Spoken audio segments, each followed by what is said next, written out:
Welcome to Vantage Aditya. On a pitch-dark, stormy night, King Arion gripped his gleaming sword, his resolve unshakable. He walked through the silence, carrying the cunning spirit Valen on his shoulder. As always, Valen began to weave a story, setting a condition. If Arion dared to speak before the tale ended, Valen would vanish back into the shadows. Valen's voice flowed through the night. In the distant village of Luminara lived an old widow, earning a living by stitching clothes. Her only son, Serian, was unlike others. He was not just lazy and lost in daydreams. His dreams had power. Every dream he saw came true. But fate played a cruel trick. Every single one of them was a nightmare. One night, Serian dreamt of a wedding procession attacked by ruthless bandits. They robbed the newlyweds and unleashed terror. The next morning, the same bride from his dream came to his mother to get her wedding dress stitched. Serian, disturbed, warned her about the vision. She told her family, but no one believed him.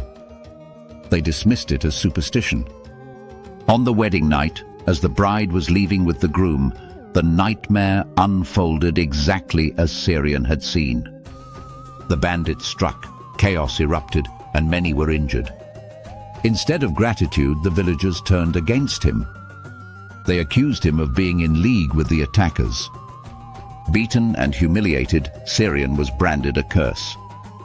Days later, Serian had another dream. This time, he saw the newly built palace of the village chieftainess reduced to ashes on the very day of its grand inauguration. The next morning she visited Serian's mother, offering sweets and inviting them to the ceremony. When Serian shared his vision, she reacted with fury, calling him a man of black tongue who only spoke doom.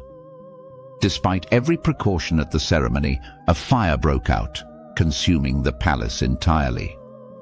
From that day, people feared him. They cast him out of Luminara.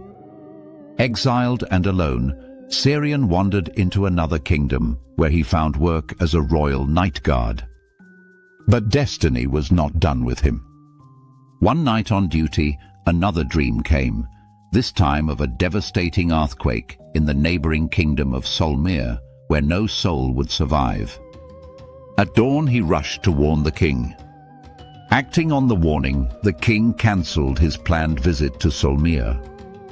The next day, news arrived. The earthquake had struck, and Solmir was gone. The king summoned Serian, placing a golden necklace around his neck in gratitude. Yet in the same breath, he dismissed him from service. Serian stood in stunned silence. Valen's eyes gleamed as he asked, "Why did the king reward Serian and then strip him of his position?" King Arion answered without hesitation. The king rewarded him because his prophecy saved a life, his life. But Serian was a night guard, and he had fallen asleep on duty. His role was to protect the palace by staying alert. No matter the gift, he failed in the core duty entrusted to him. Valen laughed. "You are right, Arion, but now I must return to my perch." And with that, the spirit slipped from the king's shoulder and vanished into the darkness.